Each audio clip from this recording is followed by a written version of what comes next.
එඩිසිඳී ගිය මව්බිමට දිරිය වූයේ ඔබය. නෙත් අඳව ගිය මව්බිමට දැස වූයේ ඔබය. නියමුවානනි. නිදහස සිහිනයක් වූ ඉතිහාසයක පීඩිත ජනතාවගේ හෘදයන් තුළ රැලිගසා නැගා සදාතනික නිදහසේ අපරාජිත කාහලය ඔබම විය ගුරුතුමානනි. වදබිම් තුලින් නොනැවත මරණයෙන් පවා නොනැසුණු ඔබේ ප්‍රඥාවේ ආලෝකය වෙනුවෙනි. සදාදරණීය රෝහණ විජේවීර සහෝදරයාණනි, මේ ඔබටමය.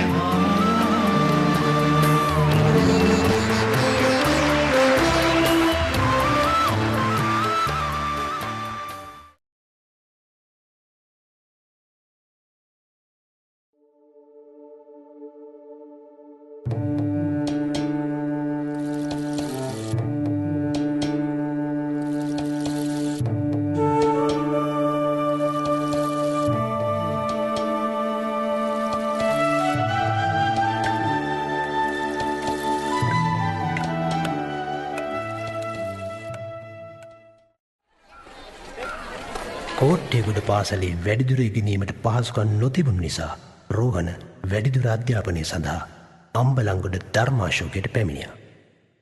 නමුත් ඉතා කෙටි කලකින් ඔහුගේ අධ්‍යාපනය අවසන් වූයේ පවුලේ පැවති අගහිඟකම් නිසයි.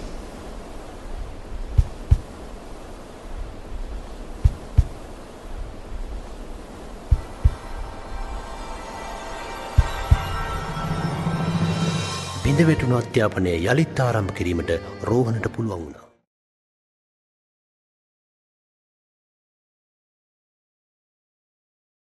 මට මතක් වෙනවා මොස්කව් නුවරදී එක්තරා රාත්‍රියක මට හොඳටම උණ ඇදලා හිටියේ සීත කාලේ. මගේ ගුරා දොස්තර වික්‍රමසිංහයි එම්.ජී. මෙන්ඩිසුන්නයි දෙන්න මට අවසානට හම්බ වුණා මොස්කව් වල. ඔතෙන්දි මට කිව්වා මේ දඩි පිටි වෙලා හරියන්නේ නැහැ හලෝ කියලා. මොකද මං කියලා එතකොට කොමියුනිස්ට් පක්ෂයක් නෙවෙයි කියලා. මේක මේ සමාජ ප්‍රජාතන්ත්‍රවාදී පක්ෂයක්. මුන් මේ ධනපති පන්තියට කුලියට කයිනවා කියලා. නවදිල්ලි පාලනය හා බෙදුම්වාදී ඉදිරියේ දනින් වැටුණා. මව්බිමේ පරමාතුරන් වූ මේ එදිරිවාදීන්ට එරෙහිව එකවර සටන් දියත් කිරීමට රෝහණට බල කෙරුණා. 1990 ගෙවෙද්දී ලංකාවේ අවසාන යටත් විජිත විරෝධී සටන අවසන් වන්නේ රෝහණ ඇතුළු සගයන් 60,000ක් පමණ මව්බිම වෙනුවෙන් දිවිපිදීමෙන්.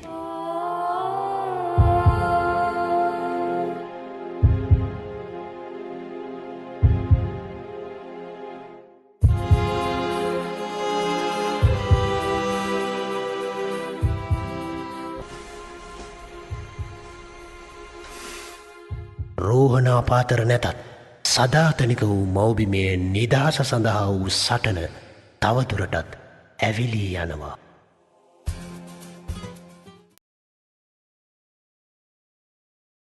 සහෝදරවරුනි, අපි සූදානම් නැහැ ධනපති පන්තියට අපේ නිර්ධන පන්තියේ ප්‍රතිපත්ති පාවලා දෙන්න.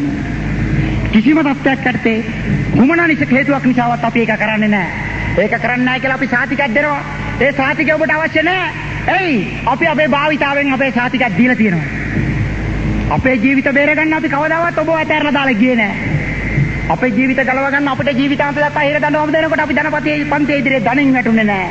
අපි ඒ වෙනුවට හිරේ ඉන්න තීරණය කරා.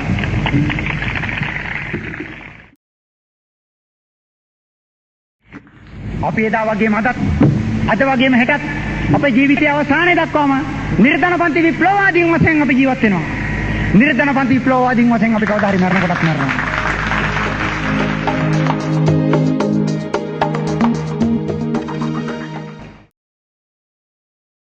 සීජේසී තනතර අතීස්වනේ අතේ ඉස්සුගම ධනපති පන්තියේ ඒජන්තලයි කියලා සම්පූර්ණයෙන් එලිදර වුණා. ඇයි දෙයනේ මං අහනවා ඔයලාගෙන.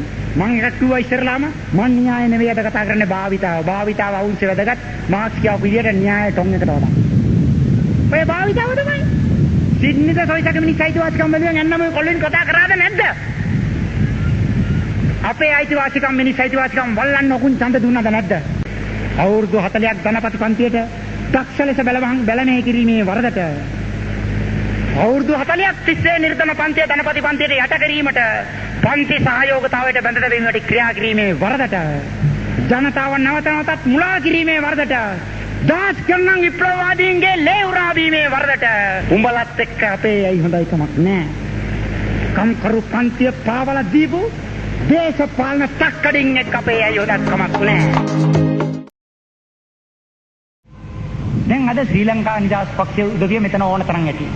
මං කියන එකක් කම්කරු පන්තියේ ගොවි ජනතාවගේ නිර්ධන පන්ති අර්ධ නිර්ධන පන්ති සහ මධ්‍යම පන්ති කොටස් ශ්‍රී ලංකා නිදහස් පක්ෂේ නායකත්වයෙන් ඉන්නවනම් මං ඒගොල්ලන්ට කියන්නේ කුණම් මඩු ඇත්තොයි කියන. මං අද ඒගොල්ලන්ට නමක් පටවදිනවා. කුණම් මඩු ඇත්තොයි කියන. එහෙම නැත්නම් මේ පැත්තට නිර්ධන පන්තිය තමන්ගේ පැත්තට එන්න ඕන. ඇයි කුණම් මඩු ඇත්තොයි කියන්නේ? සිංහල රජ කාලේ රජ පවුලේ ඇත්තන්ගේ දෝලාවල් ගෙනිය මිනිස්සු ඉන්න ගම් තිබුණා. කුණම් මඩු ඇත්තන්ගේ ගම් කියලා. දෝලාවේ රජ පවුලේ ඇත්ත නගගෙන කර ගහගෙන යනවා ඉතින්. දැන් දෝලාවක් තියෙනවා ශ්‍රී ලංකා නිදහස් පක්ෂය කියලා. ඔය දෝලාවේ බණ්ඩාරනායකලා ඔබේසේ කරලා රත්පත් වෙලා නැගලා ඉන්නවා. ශ්‍රී ලංකා නිදහස් පක්ෂයට සමාජිකව වෙලා ඉන්න නිර්ධන පන්ති අර්ධ නිර්ධන පන්තියේ සුළුදනේශ්වර පන්ති කොටස් දැන් කුණම් මඩු ඇත්ත වෙලා කොන් හතර කර ගහගෙන යනවා. ඒ නමට අකමැති නම් තමන්ගේ පන්තිය තෝරගන්න එකයි ඇත්තේ හරියට. නැත්තම් ඉතින් කුණම් මඩු ඇත්ත තමයි. එහෙම හිතේවට කමක් නෑ. ඔය හිතෝපුවා. හැබැයි පුතෝ අපි දේශපාලන පන්ති තියෙනවා. ආයි නොකියුවයි කියන්න එපා.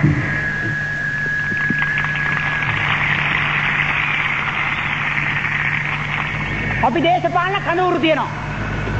නොකියුවයි කියන්න එපා. අපට අයිතියක් තියෙනවා ඒක කරන්න. UNP එකට තරුණ සමිතිය හදන්න අයිතියක් තියෙනවා නම් මේ රටේ. ශ්‍රී ලංකා නිදහස් පක්ෂයට තරුණ සමිතිය හදන්න අයිතියක් තියෙනවා නම් සම සමාජ කොමියුනිස්ට් පක්ෂ වලට තරුණ සමිතිය හදන්න අයිතියක් තියෙනවා නම් මේ රටේ ජනතාව රැවටීම සඳහා ඒ වැඩ කරන්න අයිතියක් තියෙනවා නම් ඒ රැවටීමෙන් මේ රටේ ජනතාව මුදා ගැනීම සඳහා අනිත් පැත්තට කටයුතු කරන්නත් අපටත් අයිතියක් තියෙනවා.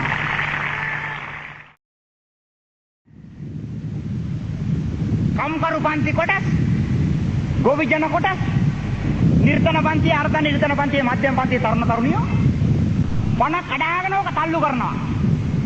කුචක්කු තල්ලු කරන්නෝ කියලා ඒගොල්ලන්ට අපි නම දානවා. එහෙම අකපැති නම් පන්තිය තෝරගෙන එන එකයි ඇත්තේ හරි පැත්තට. පන්තිය තෝරගන්න ලේසි නෑ. ඇයි? ධනේශ්වර ක්‍රමයේ යටතේ අවිද්‍යා අන්ධකාරයේ ගිල්ලලා තියෙන මිනිස්සු. ධනේශ්වර ක්‍රමයේ යටතේ ධනේශ්වර ක්‍රමයේ තුල ධනේශ්වර මතවාදය තමයි රජ කරන්නේ. මෙන්න මේ தත්ත්වයේ යටතේ විශාල මතවාදී අරගලයක් කළ යුතුව තියෙනවා ධනේශ්වර ක්‍රමයට විරුද්ධව.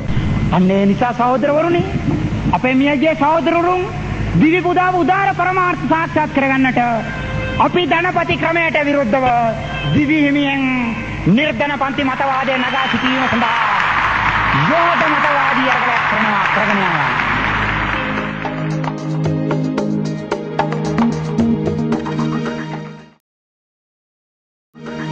උහෙලට අපි දේශපාලන බිමෙන් අතුගාලා දාන්න යම් කිසි කෙනෙකුට ඕන නම් මෙන්න මේකයි කරන්න තියෙන්නේ. මේ රටේ සමාජවාදී විප්ලවය කරන එකයි තියෙන්නේ අපිට ඉස්සරලා. එහෙම නැතුව අනේ මලේ ඔය සෙල්ලම නම් කරාට වැඩක් වෙන්නේ නැහැ. එකෙක් මරනකොට 10ක් උපදිනවා.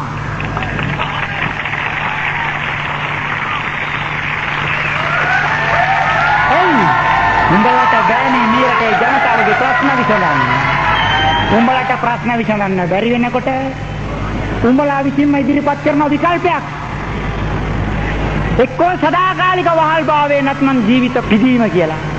සදාකාලික වහල්භාවයට වඩා බොහෝ දෙනා කැමති වෙනවා ජීවිත පිදීම තෝරගන්න.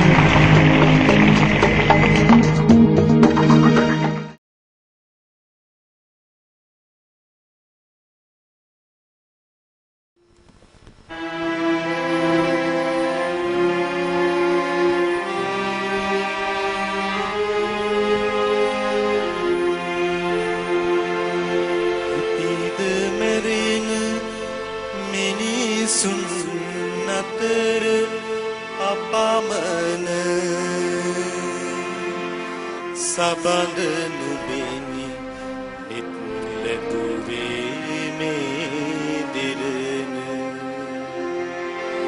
තවද බොහෝ කල් වෙසේතැයි සිතූ දින කිමද සොයුර සමුගත්තේ උදැසන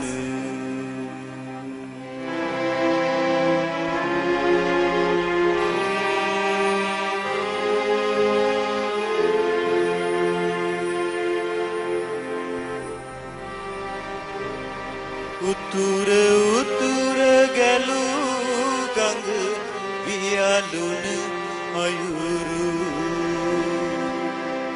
වපුල වපුල ඍජුවට ගිනිලන අයුරු හබල බිඳුන ඔරුවක තනි වුණු සොයුරු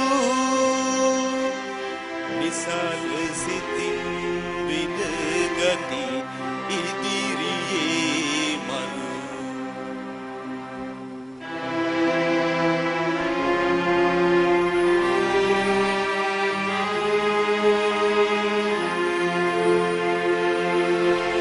රාණික අවමන් මිහිතලේ බර වරාණික පුද ඇමතිවර ඉරා අඳුර එලි කළ මගකි පැහැබර මරා දැමුව මුත් මුදුටිමි මල සිරුර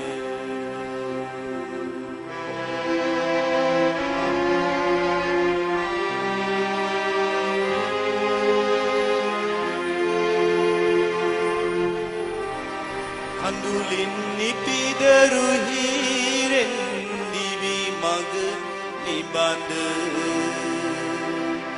ගෙවමින් කටුක දුක්ගිනි වැළඳුව සබඳ